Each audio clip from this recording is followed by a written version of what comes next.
Now then people, it's Joe or Leeds TV and it is just a quick catch up with you guys just before our FA Cup tie against QPR tomorrow. I hope you're all doing great. I sort of wasn't too much up on the game for QPR. I wasn't really pumped. I just wanted league football. And I watched Friday Night Football last night with Conor. One of the team. If you haven't watched it, please make sure you watch it. It was absolutely fantastic. Best live stream we've done, I think, not only for Conor but as a channel. I think it went on for like an hour and a half, but it was just really quality. And I listened to it, obviously bits live, and then watched some more back this morning, and sort of got a bug, and it got me sort of thinking about this QPR game. You know, me and Conor don't agree on everything, but in terms of the importance of the game, I started to have a change of mindset, a change of heart, and thought, you know what, he's got some points. So what I wanted to do is just quickly chat about that QPR game and sort of give you an update on my thoughts ahead of it. I think we could do without it, in all honesty, but after seeing the lineup, and Bielsa's come out and give us the lineup, I'm intrigued by it. And it's a well-needed rest for some of the individuals. There's people in the lineup that I think shouldn't be in the lineup because they need a rest. But there is quite a lot of key players from our starting 11 championship team that need a rest and have got a rest. Just before I dive into that, I just want to shout out one of the fans of the channel that has sent me these lovely sock tags from the 70s, worn by one Paul Reaney. I think, in all honesty, it was from the 73 Cup final against Sunderland. So it's just absolutely amazing, really. Not the best part in our history because obviously the game didn't go as planned, but just absolutely overwhelmed with that from a friend of the channel and someone that likes our stuff, and yeah, just absolutely buzzing. So I wanted to shout that out. I've got a couple more prints coming as well from a few pals. So yeah, I'm going to get these up and we'll probably have a revamp come the new year. But yeah, that's it. QPR then. So I'm just going to go through the team. I thought that's what I'm going to do. Go through the 11, have a chat about them and thoughts on them as individuals and whether or not they should be in the team personally for me. I do just want to quickly touch on, obviously, the transfer links. Currently, the most strongest, I think, is Zuber at Hoffenheim. Not getting game time there, but, you know, he's a Swiss international. He's played in the Champions League with CSKA, and would be a top buy for any championship side, really. But it'd be ideal for what we're looking for currently, and if we could pull that off, it'd be absolutely fantastic. It's just whether or not he's willing to drop down to the Championship. And what also happens, I think, now that we're linked, there might be other clubs that haven't really thought about Zuber.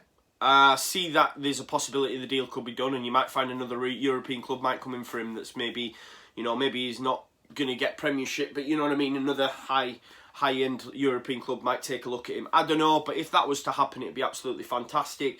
And the one sticking point for me on another deal is Cardalo, 4 million. I think it's a good deal, personally. I know some of the guys on the channel don't agree with me, but 4 million for a goalkeeper, when, for me, we need a better goalkeeper at this moment in time.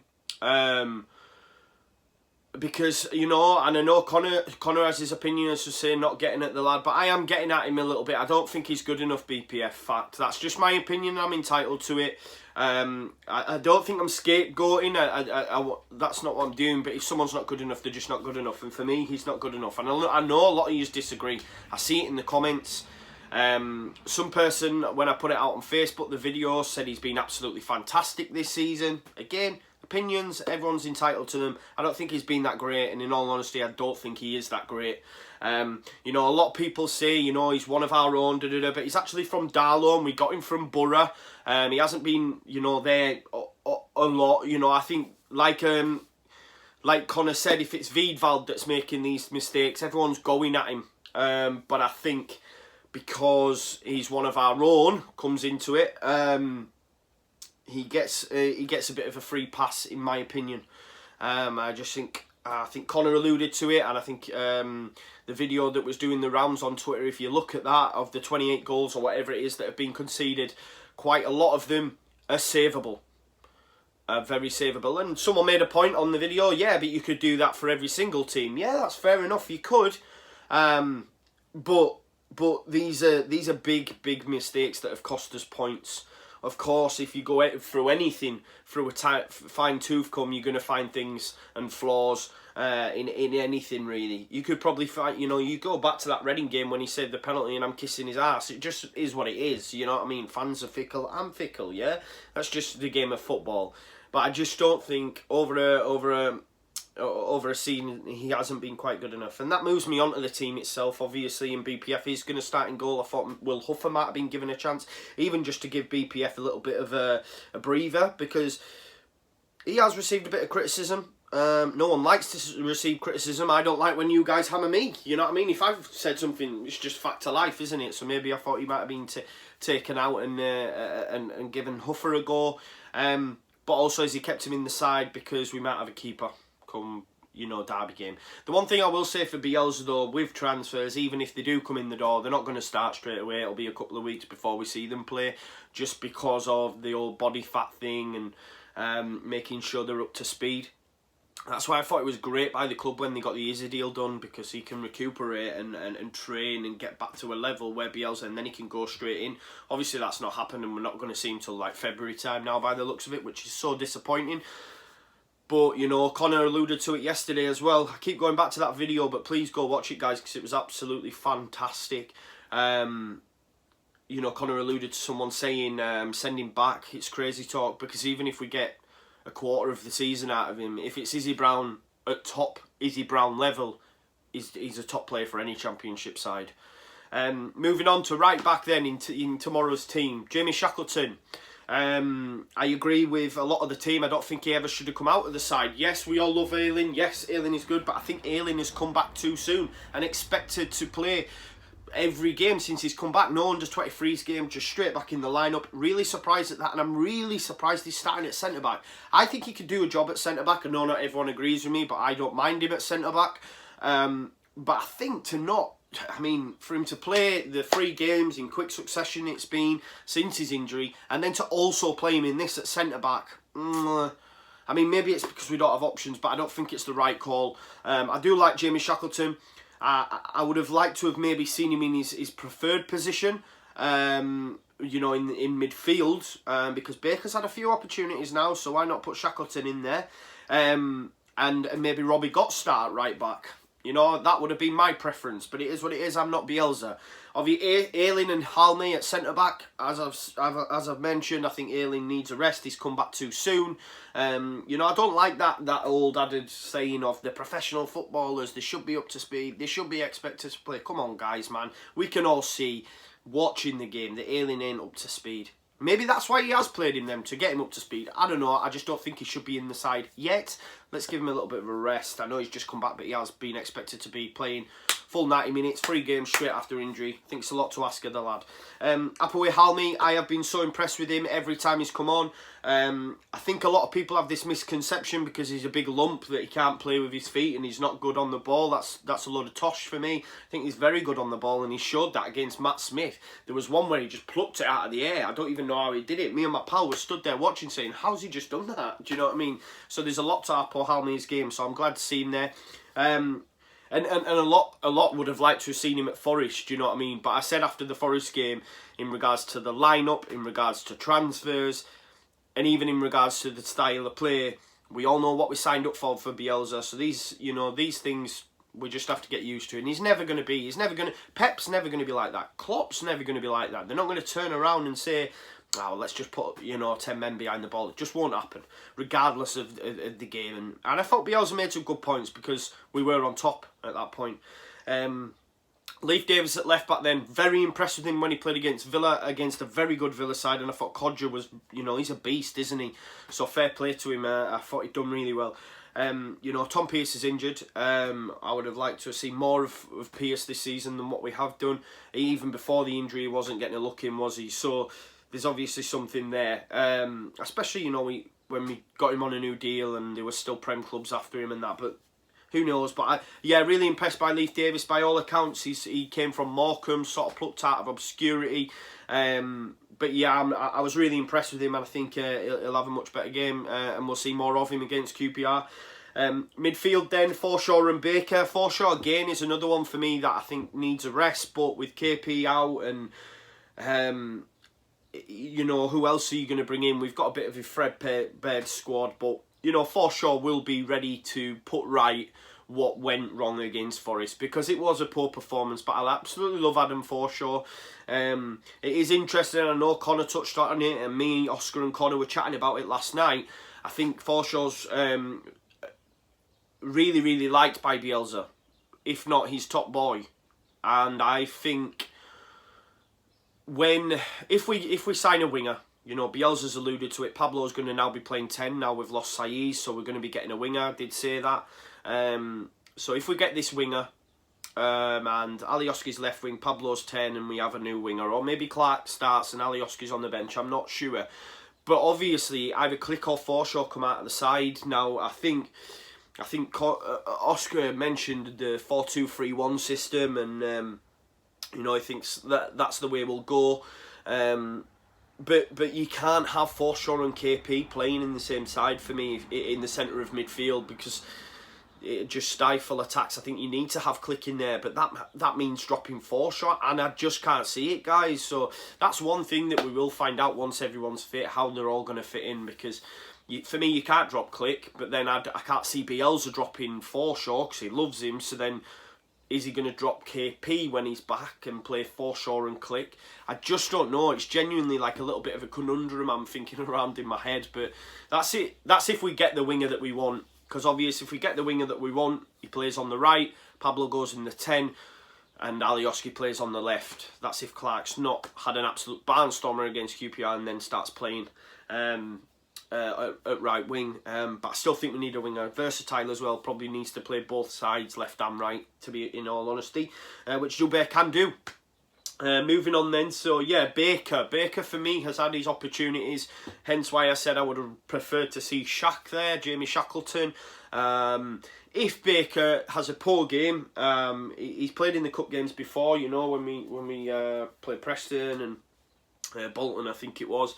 And he was okay, and then when he's had runs out in the league, he's just not been great, and I think he's had his opportunities, and for me this is his last opportunity, because he's starting against QPR. QPR are no mugs, I think Conor alluded to it, they're on a good vein of form, but he's just, listen, if we lose, we lose, it is what it is. I never want us to lose a game, but it is what it is. I won't be as gutted as I will if we lost against Derby next Friday, but I think Baker has a lot to prove, and he has to put himself about, because we've all had a go at Harrison. We've all said he's garbage.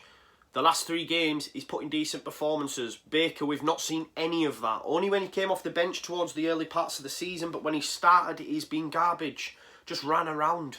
Whereas at least Harrison started to make inroads into the game. Fought against Forest, he was really good. And he was unlucky to get substituted, in my opinion. Tyler Roberts then will probably start, in the 10, I would imagine. He did very well when he came on against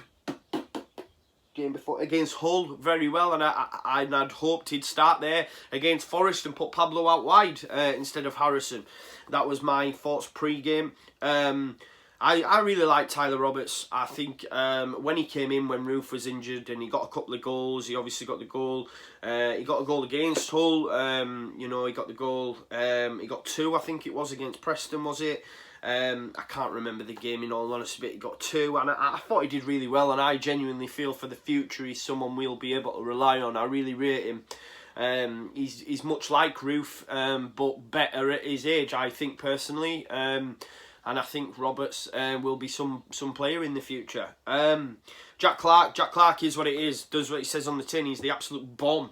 Alan Sniffer Clark, Jack Clark, you know what I mean? He's just going to be a Leeds legend for me. As long as we get promoted, he will stay with this side, and we've got a massive chance of getting promoted. He's just going to go from strength to strength. Like, you can see in his performances, even when he was coming on early parts of the season, he was affecting games. Now he's coming on and he's scoring goals. Do you know what I mean? The one thing I will say, and this is where I disagree with Conor, if he's not ready to start a full 90, I would much prefer him coming on the pitch to affect a game than a Harrison or a Baker or anything like that, because I think he has much more of an impact. And if Clark starts and we don't go ahead, like Conor alludes to, then when Bielsa wants to affect the game or change the game, his bench at the moment isn't as strong as if, say, Clark's on the bench and he brings him on.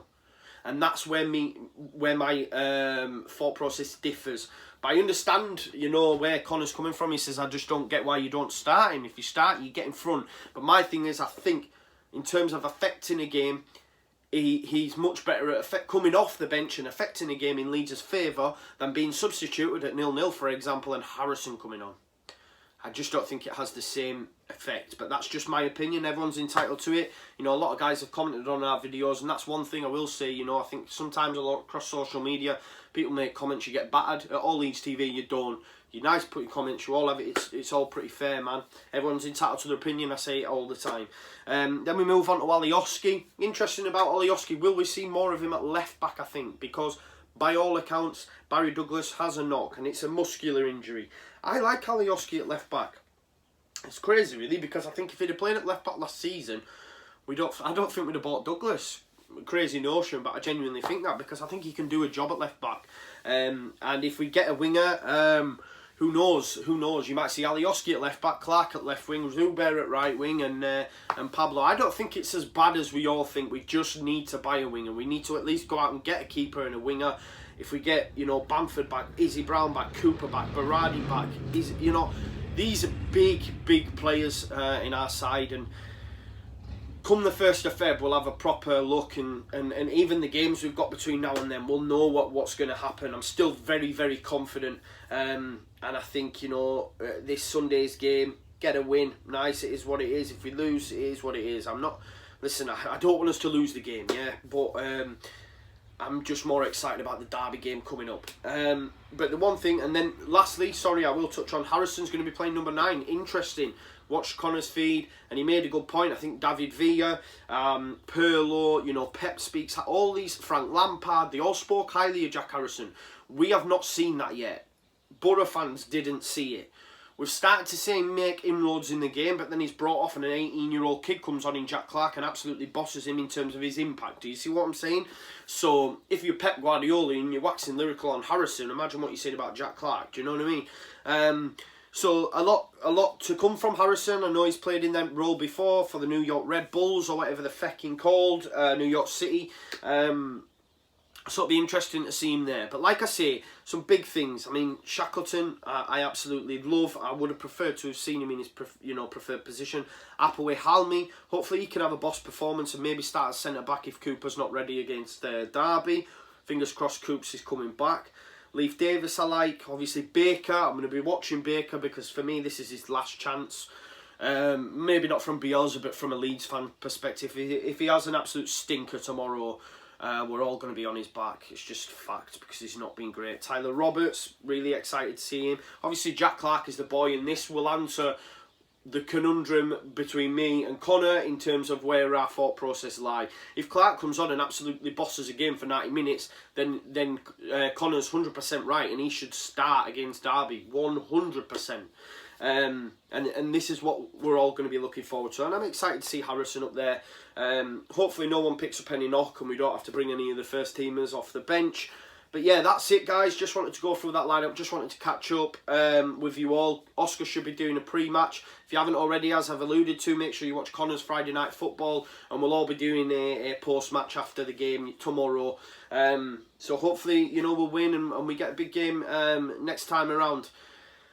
I say that through gritted teeth because I want to concentrate on the league. But listen, I just don't want Leeds to lose any game. It is what it is. But thank you so much, guys, for tuning in. Thanks for your support, as always. It's a pleasure doing these videos from me and the team. So excited for next Friday. Can't wait for Monday Night Football. Obviously, Sunday will be out of the way. We'll be able to discuss Jack Clark. That'll be going live because hopefully he's headed Barnstormer and Conor's right and he starts against Derby. You know, we've got loads to get our teeth into on Monday Night Football as well. So I'm looking forward to that, and I'll be going live again like I have done previously. So thank you very much, guys. Make sure you tune into all the guys' videos. We absolutely love doing this. and just thank you for your continued support, and hopefully tomorrow Leeds win 2-1 in my opinion.